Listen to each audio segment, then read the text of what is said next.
What's up everybody, it's your boy Nate, and today we're going to be talking about how to make some really cool color correction using Adobe After Effects. Everything is going to be built in the software, so no plugins, no need to spend any extra money or anything like that. I'm super excited, I know you are too. Alright, let's go.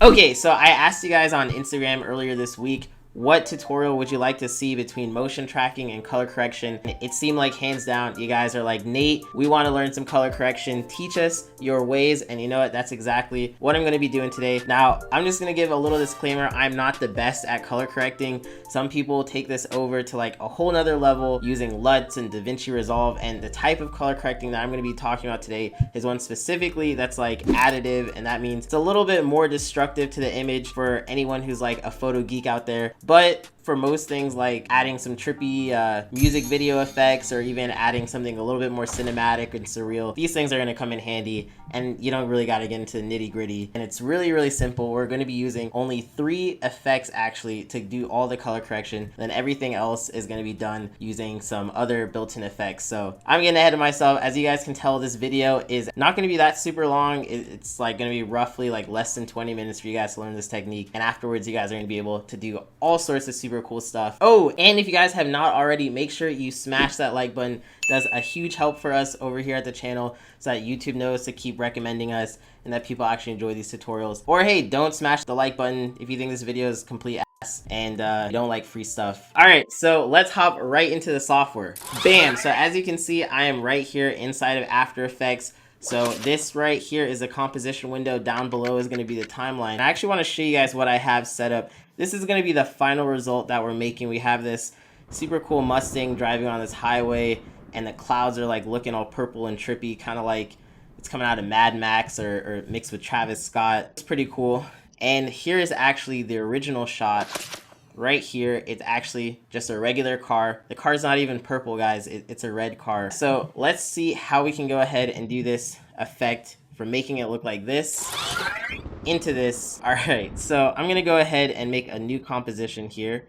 Let's just go ahead and call this color correction. Okay, cool. So once you have that composition made, next thing to do is to drag in all the footage that you want to color correct. So I'm just going to be color correcting in this car, which I got from Envato Elements, but you guys can get any clips from wherever you guys want. And hey, if you guys want to use Envato Elements though, why not save some money and use our discount code down below. They didn't pay us for that sponsor or anything, but whenever you guys sign up, we get a small kickback and that kind of helps out the channel. So might want to consider that. Anyways, once you got that video clip inside of your project panel, let's go ahead and drag it down into this little icon here. And that icon is going to be the make a new composition icon. Instantly, we get the footage inside of the timeline. Now, the really cool thing about doing it this way is that this composition is set up exactly how our footage is made. So the same frame rate, the same size. We didn't have to tweak any settings there. And this is going to be pretty cool because with color correcting, most of the time I want to use the original clips and the original sizing. So the first thing I'm going to do here actually is create a new adjustment layer. This adjustment layer is going to be where all the color correction is going to live. So we can rename it. I'm just going to call it color correction. I'm going to right click on it and go up to effect and then curves. Now this is one effect that I've talked about many times. It's been like on the top 10 best effects. So if you guys want to check out more effects, check out that video. But yeah, this effect is hands down something that I use in just about every single project. I'm also going to go ahead and add in a hue and saturation effect. This time I'm going to do it a little differently. I'm going to use a plugin called FX Console. It's a completely free one, so you guys can go ahead and check it out and download it if you want. It's just so I don't have to right click and go all the way up to effect, color correction, and then click on hue and saturation, which just, you know, it's a lot of going through these menus here. So these 2 effects are going to be pretty much the crux of all this color correction. One thing that you can do first with this curves here is add in a bit more contrast to the image. That's going to make it look a little bit more cinematic. One way to do that is by going up into the right hand corner here, this little section, and raising up this section, which is going to be raising up the highlights or like the whites of the image. And next we're going to do is I'm going to go ahead and drag down this section here, which is going to be the shadows, kind of the darker areas of it. Instantly, if I click this button, the FX button, you can see the difference. And wow, we already have a much more contrasty shot. It's looking a little bit too dark here in the shadow, so I might even just raise this up like a little bit, or only specifically target it here. Depending on your footage though, you guys are going to want to mess around with this, but ultimately you're going to be making an S-shaped curve to get this more contrasty look. The next thing that I did was actually go into the red channels, and I lowered it down so I got a bit more blues inside of the highlights here. And then let's also raise it back up though in the shadows so that I get some of those details still in there. I like the redness of the car. I want to keep that details in there. And then I also just went ahead to the blues and I raised this up in the highlights as well. Since we're ultimately going to be making this a little bit more purpley looking, this adding and subtracting the reds is going to help us out there. Okay, cool. So that's looking pretty decent, but right now the image is still kind of dark and dim. So we're going to clean this up a lot more with this hue and saturation effect. And down here, I'm just going to raise up this saturation a bit. That's going to make those colors really pop out there. Make sure not to bring it all the way up too high though, because then you're going to get all sorts of color banding and artifacting here, and it just looks kind of messy. I've seen some music videos though get away with this, you know, just to kind of sell that kind of grungy look. But, you know, for this one, I kind of want to look at a little bit more clean. So maybe just a value of like 30 is good enough for us. Yep, and I can zoom in here and it looks pretty good. Okay, cool. So now here's where the real magic of the hue saturation effect comes in, and that's in this little toggle here. This is going to pop up all these different options. We have reds, yellows, greens. I want to go ahead and select on the reds here. And we're just going to shift the hue of the reds down. You're going to start to see the color of the car change here. I'm going to try and get it a little bit more purpley. Next, we're going to go ahead and select on the yellows here, and I'm also going to start to change this. Now you're going to start to see the background is starting to get affected because that's mainly where most of the yellows are in the footage. So let's also get this looking kind of purple, and that's kind of cool. All right, next up, we still have some greens in the image we want to select, so let's go ahead and bring this one down as well. And I think also these cyans are just like really blue, so let's make them purple as well. Okay, shoot, this is looking pretty cool. What's left here? Dang, all right, so instantly we have a much more moody looking image. I can make these blues look a little bit more cyan, and that could actually just add in like these nice little highlights that I want. And let's go ahead and turn on and off these effects, and you can see just like the difference that adding some color correction made to the scene. Looks a lot more dramatic and stylish. One thing though I do notice is that the image looks super dark, and if you guys were paying attention, I said that we're going to be using 3 effects. So far I've only talked about 2 of them. The third effect is one of my favorites. It's actually called Glow. You can find it in the effect Stylize, then click on Glow. So Glow pops up with all these different options, but we want to go ahead and click on Glow Radius, drag this all the way out, and instantly you can see this image start getting brighter based on the lighting that's already in the scene. Okay, wow, this is looking pretty cool. I can also play around with the threshold. That's going to affect which elements are causing the glow. So let's go ahead and get this ridge nice and... Ooh, that's looking pretty cool. And then once I have that looking good, I'm also going to go ahead and duplicate the glow effect. I'm going to reset it. And this way we have 2 different operating glows on the image. We'll have one that's a little bit more tight, and then another one that's just affecting everything. Change the threshold down. Let's see... Maybe even increase the radius all the way out. I want this one to be just like super blown out. Okay, cool. So this scene is looking pretty good. Now, one thing that you guys may have noticed as well is that we have in this final shot this super sick looking sky replacement. And it actually looks like it would be really complicated to do because we have the camera moving and the sky is actually like stuck onto the scene there. We have all this different like effects going on, but it was actually really easy to do. All right, so let's keep going. Okay, so now that we have this color correction roughly here, I'm going to turn off this layer by clicking on this eyeball right here. And then I'm going to go ahead and duplicate this original footage 3 times. The first 2 ones, I want to pre-comp them by right-clicking and clicking pre-compose. And then I'm going to call this one matte. Now, Let's go ahead and also click into this matte layer. What we want to do with this image is actually take out the sky, and to do that I want to use an effect called Colorama, and this is going to make the image look all sorts of funky. But if you notice, the sky is starting to look only blue. Let's go ahead and make this actually a gray ramp, and I'm going to click down here, add in another black layer, and this is just going to help me isolate only the sky. I'm starting to lose it a bit here in the top, so let's also add in another white. Ooh, this is looking pretty good. So I don't think I'm going to be able to isolate only the sky without getting in this stripe here of the car. If you see that, it looks like it's probably the same exact tone as the sky in the shot. Unfortunately, you guys might have better luck with whatever shots that you're using, but it's okay that this is happening because we'll still have a fix for this in a second. So I'm going to go ahead and click on the second layer now and go to track matte. Let's do Luma Matte Inverted. Instantly, you can see the sky is removed. It looks pretty cleanly off there. Also, unfortunately, the background is also removed from the lighting on the car. That's okay though. We'll fix this in a second. Okay, so let's go back in from our original composition, and to do that you can go ahead and click up here where you see the different composition names and it shows which one is linked. So let's go back here. Now the image looks like it's complete exactly how we had it before, mainly because we had that duplicate one down on the bottom, and that's what's filling in those gaps there. This is also going to come in handy in a second once we add in the sky that we're going to do. So to add in a sky, let's go ahead and click on this bottom layer.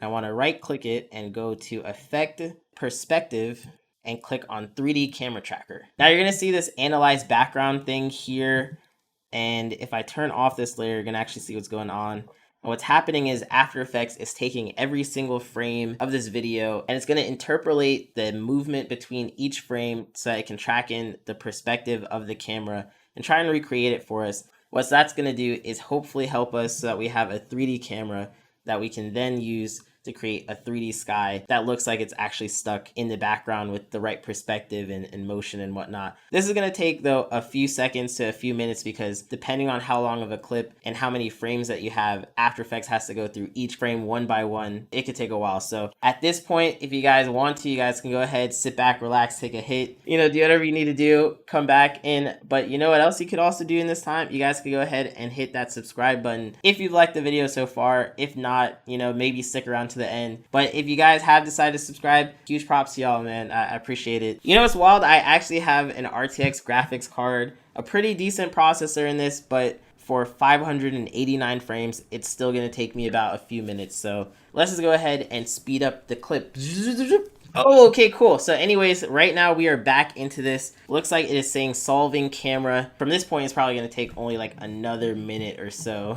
Okay, cool. It is done. So if we want to see a little bit more of like what After Effects was doing earlier, we can go ahead and click on render track points. That's going to pull up all of these beautiful, colorful dots that looks like some confetti on our video clip. Ooh, yeah, just looks cool, all right?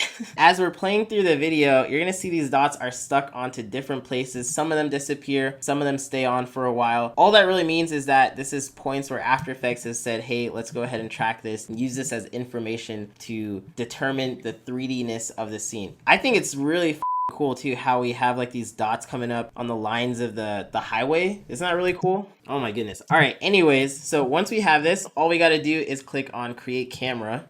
And instantly, After Effects makes a 3D tracker camera right here in the timeline. Next thing to do is to drag in the sky. Now again, you guys can use any sky footage you want. Maybe you rip something from YouTube or from, the internet. Maybe you guys actually signed up with Envato Elements and were able to pull up one from there because they have a whole bunch of different clips, and that's exactly what I did. So I'm going to be using this lightning clip here. If you guys are also super resourceful, just go outside. Whoa, actually, I don't know about that. I was gonna say film a lightning storm, but that could be dangerous. Stay inside when you film a lightning storm. I don't know how these people film it. Kudos to them. Anyways, I'm gonna go ahead and drag in this clip into the timeline, and instantly it's taken over everything, and it looks really nice. Holy shit, this is really cool.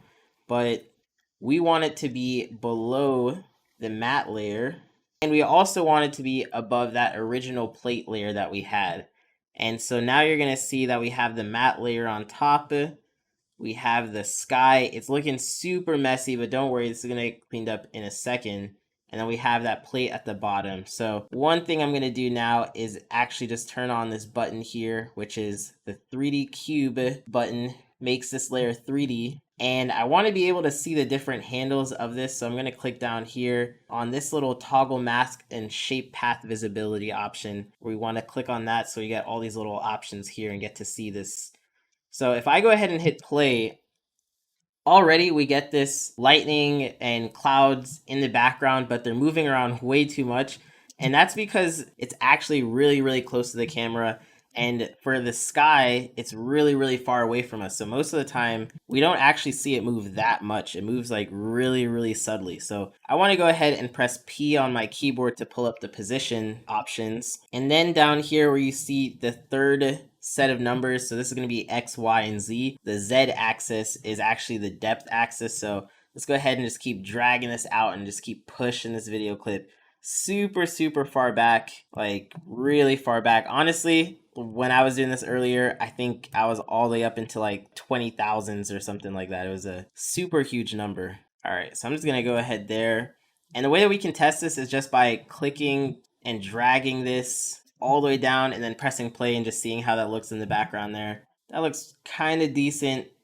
Still moving a little bit too much for me, so I'm gonna make it even further. Yep, I'm getting into the 20,000s already. And right here, I don't actually see the clip. So every time that we do this, we can even drag it out. I'm also going to press Shift S on my keyboard, and that's going to pull up the scale options. Now let's scale this all the way up as well, so it just takes up the whole sky. And let's hit play. Whoa, all right, that's looking a lot better. Ooh, yeah, this is looking pretty cool. Now, a huge problem with it is that it's also kind of flat. So let's click on this X axis and you're going to see this circle pop up. It's a really cool new feature of After Effects where they actually let you do the rotation right inside of here with these handles. And I want to drag it down so it's kind of on top here. And that's looking pretty cool. Yo, okay, nice. Now we can keep scaling this up so that it doesn't get removed once the camera also moves. So let's go ahead and make sure we just drag through the timeline and see that it's covering up enough. Now my video clip is not long enough, so I'm actually just gonna only focus on this first section here. Okay, cool. So that's looking nice, a little bit distorted-y. Now, one thing that you're going to notice is that whenever we drag this video clip downwards too much, it's going to take over that part of the Mustang car here that was also masked out. And so we can go ahead and click Effect, and then under Transition, we have Linear Wipe. I'm going to go ahead and turn up the transition completeness, change the wipe angle, so it's starting down at 0. And then turning up this feather here. And what's that going to do is making sure that the transparency is starting at the bottom of the video clip and then fading in. That way we have the original sky that's still there. It's actually just kind of wiping away part of that video for us. Nice and smooth there. And yeah, that looks pretty cool. I like how we even get it to where this this lightning is revealing the clouds in the background. That's something that I didn't have as much in the last clip. And now once we turn on this color correction layer that we have on top, instantly we get a super sick, super moody scene. I think right now though, it's not affecting the that lightning clip that we did in there earlier as well. And so to fix that, we can actually click on the lightning layer and add in our own curves here. And this is gonna help us just start to tweak it a bit. So see how these sections are getting way too bright, starting to get kind of cut off and artifacty here. Let's go ahead and dim this down a bit. Also gonna go into the red channels, and I'm gonna add in a bit more redness right there. Let's go ahead and take down the blues, because I think those are starting to give us a bit of problems. There's originally a lot of blues in this. The original clip I used is by itself. It has a lot of grain on it. One thing that we can do is add in a Gaussian blur, and this is going to make it kind of mimic the depth of field of just being not in focus. That kind of can help whenever you have a super artifacty clip like this. Rather than removing the noise, we can even just kind of double down on it, since if this is going to be retro-y, kind of trippy music video or kind of surreal effect, we can probably even play around with this. So let's go ahead and add in a noise ourselves to the rest of the clip, and let's see how that starts to look. Ooh, dang, all right, instantly this is starting to look a bit Mike Diva-ish. I don't know if you guys know who Mike Diva is, but he's one of my favorite editors from back in the day. He used to always add in these retro effects as well. All right, cool. So just like that, I think we have a pretty dope looking scene. Cool. So if that's looking pretty good for you guys as well, you can go ahead and click on the composition. Let's add this to the render queue. I want to go ahead and click down here on this blue text under output module format. Let's click, I like to do it in QuickTime format, ProRes 422 LT.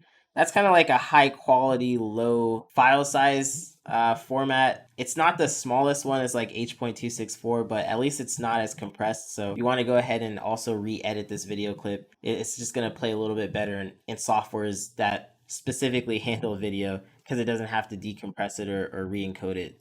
That was a bit much. Anyways, I'm going to go ahead and click render. Lucky for you guys, you don't have to sit through waiting for this video to render, because just like that, bam, we got this video done and rendered out. Let's go ahead and take a look at it. All right, so I think that looks pretty cool. Now, I hope you guys enjoy getting into After Effects and color correcting all sorts of footage. This one was a little bit more advanced so that you guys can also get into some VFX as well. Because hey, doing all sorts of cool stuff, making your ideas come to life with After Effects is what it's all about. If you guys like this tutorial and want to see more, make sure you smash that subscribe button and turn on the post notifications so that YouTube actually lets you know when we post a new video. We got a whole bunch of cool stuff planned. And hey, shouts to all of you guys who are already subscribed. This channel is alive thanks to y'all. Thanks to all the people who voted on Instagram on the poll. And of course, thanks to all the patrons. If you guys also want to become a patron on Patreon, you'll not only get access to this project file, but also all the ones from the past tutorials, which includes the video clips and the assets. So hey, you know, might be worth it for you all. It's also super worth it for us, because this channel, it literally exists because of the patrons supporting us and helping us make these tutorials. So thanks a lot to y'all. Anyways, thanks for watching. I hope to catch you on the next one. Peace.